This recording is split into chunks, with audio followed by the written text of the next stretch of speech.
Hello and welcome to another show, The GOAT. Welcome to the show, and we want to talk to you today a little bit about what happened with the Chiefs. You know what? Good, bad, what happened? Did we learn? All that kind of stuff. My Coach D, is going to talk about what happened with the Chiefs this weekend. Well, it depends on what perspective you're coming from, Jeff. I mean, for those beloved Chiefs fans, there's a lot of words I might not be able to say if we have some young ones watching, for, but definitely a lot of emotion, a lot of, shock. I guess, if you think about the movie Hitch, Will Smith would say shock and awe.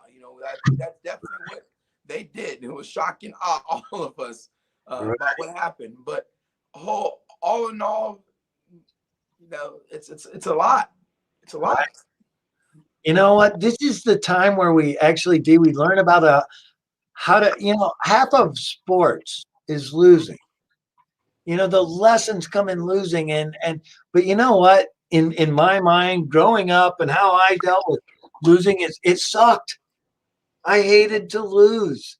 I was so afraid of losing that it controlled my happiness. So it's like what I was thinking was, how did the Chiefs handle this loss? They didn't seem afraid to play or with the defeat. What do you think? No, I definitely think that they have embraced all of the factors that probably held some resilient or some restriction to their performance, but holistically, I thought they definitely owned their shit. I thought, hearing from, Mahomes himself, he said that they played a better game, that they were more on their reads and their actions, and they deserved to win, so, you got to accept that. I appreciate that our leader and of the team is going to say something like that he accepts the responsibility of the loss. He owned the shit. I mean, he's owned the shit 100%. And that day they were the better team. And you know what? That's sports. That's what is about sports. It's like you're not going to be on your game always. And I was thinking about all the challenges that the Chiefs were facing, and this is not to make excuses. No. I'm not big about making excuses, but when you really dig into the changes that they had in their front line, what that did to the pass rush, the Andy Reid situation with his son and everything that was going on, and how the team counted on his son and the responsibility that everybody was feeling. Yeah. Now, Jeff, I can definitely, you had asked me, what does losing mean to me, or what was a loss that was really memorable? And it took me a while to think about, but really there was one loss, and it was in high school, my senior year against Columbus High School. And I went to Bellevue, Eastern Bellevue, Nebraska, and we got just beat, and it wasn't for just adversity from the players being better than us. It was, we had a coach who was normally our energy guy. I'm talking about, this man would grab a helmet and smack it and blood coming down, bring the pain, you're talking about at a high school in the early 2000s, man, we in there, we're ready to go, and losing them on the field to now being in the booth, and then to have the assistant coach be the leader on the field, but not even listen to his calls from the booth. Right. So again, not having your coach, the reads are different. I mean, it's very impactful as a football player, because again, like Sean Barber said, our last show, it's all energetic parts on defense. We're all connected to accomplish the goals. If someone misses their assignment, we're gonna hurt, period. Right. Offense can have individual stardom, but individual plays are really, you were where you're supposed to be. You just caught the ball instead of deflecting it or making muff it, because you couldn't get to it. And not because sometimes as a cornerback, you don't want to make a play on the ball. You just want to make sure you cover your man. So if your man's going to be in a catchable position because he's good, then he doesn't advance the ball. If you can break it up when he's got it, then let's do that. But holistically, contain your man. So again, to miss a coach that helps you with making those advanced decisions on where to be based on what he's seeing from his vantage point. That's huge for every defense, especially in the position of linebacker. So, that's crucial. That's just crucial factor. And you put that in there, and then you throw in Andy Reid's son and the pressure that Andy was feeling and what his ability to coach. I mean, can you coach relaxed when you've got that kind of stuff happening? And you put all that on the team. They love this guy. And so it's not an excuse. I don't want to make excuses for why they didn't win, but it's like those factors play into absolutely. Right. And then you throw in, you get a few bad calls right away. And then you throw in the fact that, there was some missed passes. And so there was some things that were occurring that were taking them down, and they weren't able to bring it back like the typical goats, the typical Chiefs. It's like usually when that stuff happens, it's okay. We bounce back. We're resilient. Right. Our story. Yes. Right. What did you think of Patrick? Consistent. Wow. He didn't change. Look at that. Look at that. He still tried to make the most of every play. He still tried to be from what I saw, a verbal leader. He still tried to be consistent. He didn't try to deviate because of the game. So to me, this was awesome. I was so amazed at the effort that he continued to give. He is, in my mind, a future GOAT. Tom Brady showed, you know what? I'm the senior. I got the sophomore. And I got it, and I'm coming to play. Get out of my way. This is my game. And he showed it on the field. And after the field, he was very respectful. But what I see from losses, and this is the thing that I want to really talk to our audience about. It's like, how do you recover from losses? How do you deal with losses? Because I guarantee champions have learned that lesson. People that are goats, they know how to deal with losses because they lose. Everybody loses. Jeff, before you give him that golden nugget, I want to ask you, what was your most memorable loss? And second to that, I really have never lost in any sport. What was your most memorable loss? And also, what did losing mean to you? You know what? I struggled so much with losing. As a kid, growing up, I didn't really learn how to lose. I won so many matches, and then I get to my senior year in high school, and I'm undefeated, and I'm expected to win, and I was expecting to win. I had dominated pretty much everybody all during the season, and right before I went out, I had a panic attack, and I basically, my breathing and my everything kind of froze up, and I went out and lost 6-4, and I was pretty sure that I planned that in my head. It's almost like I wanted to lose. I saw it before I went out. And that loss, I was so afraid of losing. This is why I became the sports mental coach that I am, is because of that. It's like that pressure of to perform. And if I would have loved and not had any anxiety and went out and wrestled my best, it would have been a domination. I would have done great. Well, that's kind of like the Chiefs. It's like if they would have went out and played and had fun and did like they've been doing most of the year, but last year a lot. But it's like they had fun and enjoyed, and you could tell this wasn't fun for them. Yeah, no, it just seemed like there was a lot of extra pressure or different flow within the group. Right, the attitude that they brought to the table was so different. It was just not like their typical games where they come in, they're having fun. Kelsey's joking there. Tyreek is having a great time. This was a different Chiefs team, and they weren't ready for the game, I don't think.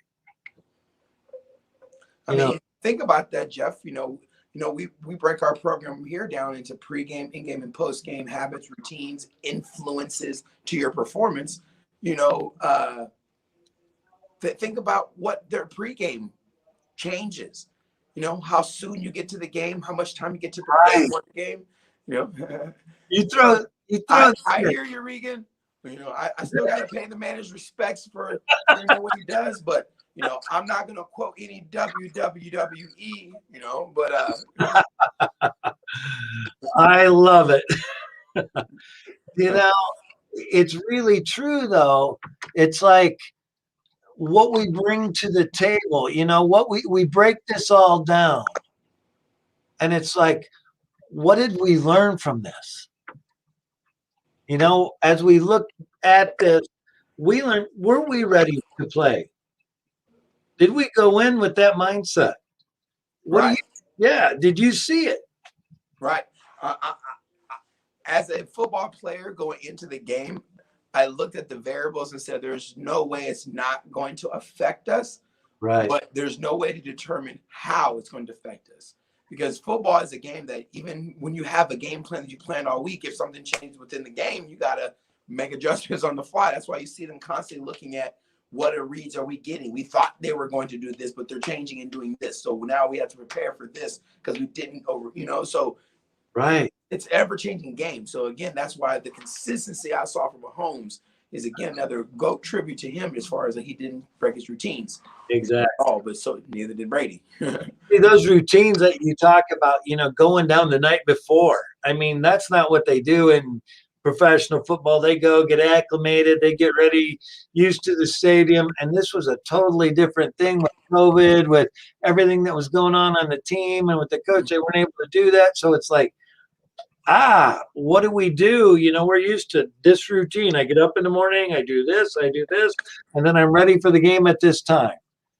And so that does throw you off. That's a big thing that can affect your effectiveness on the field.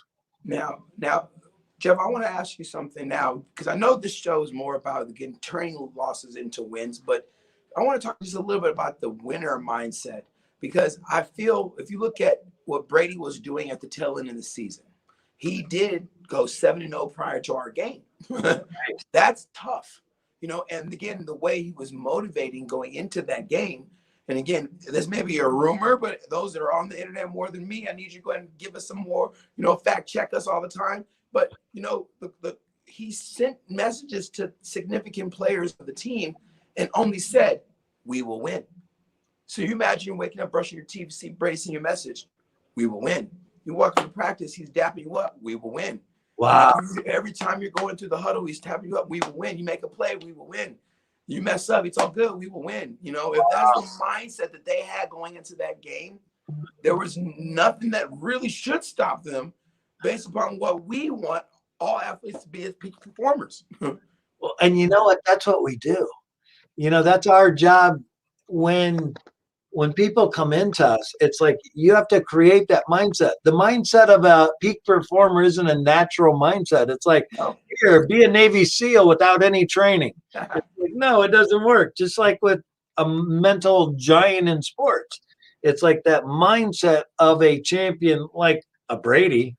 It's like, no, it's unstoppable. Mm-hmm. I love that. And you're right. We always love our Chiefs, baby.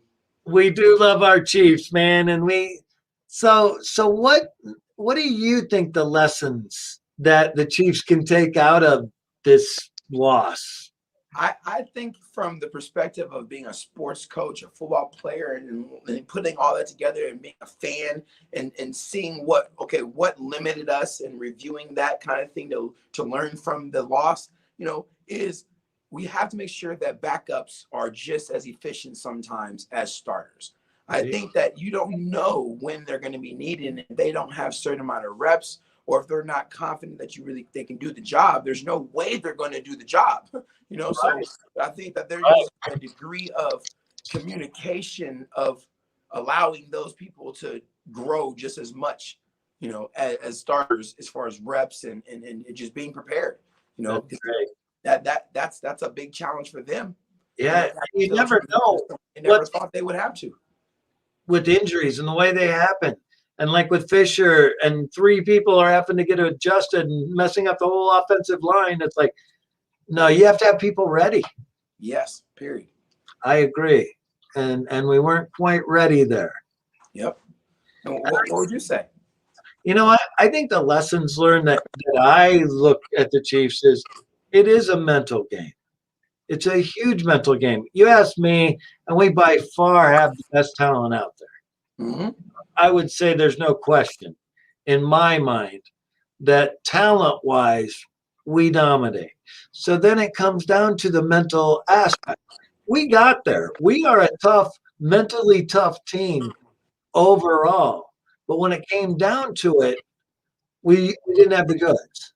Right.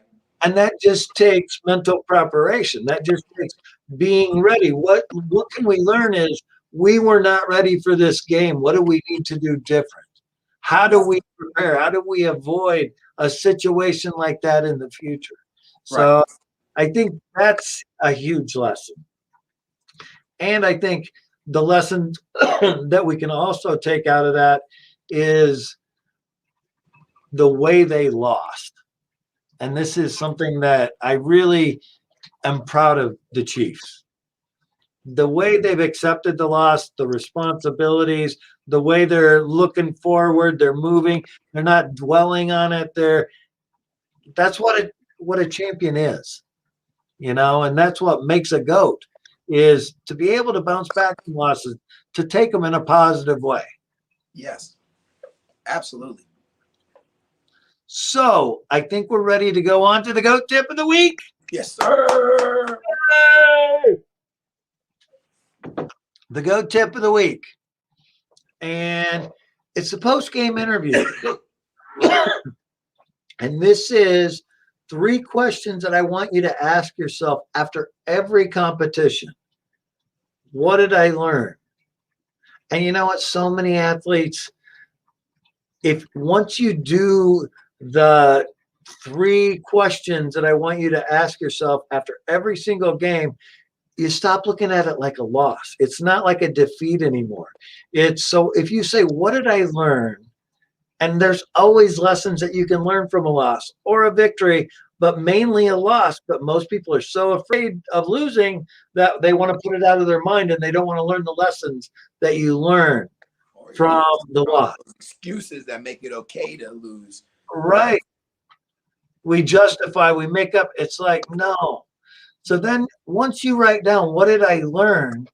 You got to put it into action. You can't just say, okay, I learned this lesson. It's like, no, I want to get better. What am I going to include? How am I going to use that knowledge? So what am I going to do with that knowledge that I learned? And it's behaviors. It's action steps. I'm going to do this. I'm going to change this. I'm going to work harder here. It's like, what did I learn? Number 3, this is the one that so many people have challenges with. Because after a big defeat, how hard is it to come up with 3 positives? Ooh, Jeff, I got a question for you. What are the 3 positives the Chiefs can take away? I like it. I think they can take away that they know what it takes to be champions. They just have to tweak some things. I think they can take away that they have to be prepared. 3 positives is they have to be prepared for any kind of situation. COVID, all these different things. It's like they handled all of this unbelievably well. Even the Super Bowl with all the stuff that was going on, they're a GOAT team. I mean, they are tough, mentally tough. And then I think the level of commitment that they have showed after the loss has made me smile so much. The way Tyreek, the way Kelsey, the way all of them are accepting responsibility. Like, I wasn't ready. I didn't play. I didn't come to play. It's like, yeah, that's what is called owning your shit. Yeah. That's what we're all about. That is the GOAT tip of the week.